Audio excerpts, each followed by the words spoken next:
સુરત શહેર અને સુરત ગ્રામ્ય વિસ્તારમાંથી વાહન ચોરીના બનાવોને અંજામ આપનાર બે ઇસમો તથા કાયદાના સંઘર્ષમાં આવેલ એક બાળ કિશોરને પૂર્ણ પોલીસ સ્ટેશનની ટીમે ઝડપી પાડી કાયદેસરની કાર્યવાહી હાથ ધરી છે. પોલીસે તેમની પાસેથી ચોરીના કુલ 9 મોટરસાયકલ અને મોપેડ કબજે કર્યા છે. પોલીસને મળેલી ચોક્કસ બાતમીના આધારે સર્વેલન્સ તથા સ્ટાફે કાર્યવાહી કરી બે ઇસમો અને એક બાળ કિશોરને ઝડપી પાડ્યા હતા. તેમની પાસેથી આશરે રૂપિયા 2,80,000 કિંમતના કુલ 9 ચોરીના વાહનો મળ્યા છે. પકડાયેલા આરોપીઓ સામે ગુનો નોંધી આગળની તપાસ હાથ ધરવામાં આવી છે. Story report by Harish Rajput, Surat.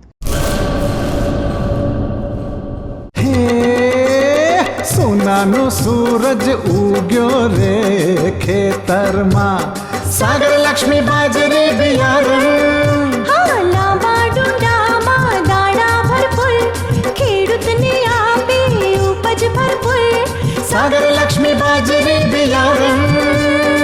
સાગર લક્ષ્મી એગ્રીસીડ્સ ઉત્પાદિત હાઇબ્રિડ બાજરી બિયારણ જ વાવો. લક્ષ્મીનો સાગર એટલે સાગર લક્ષ્મી.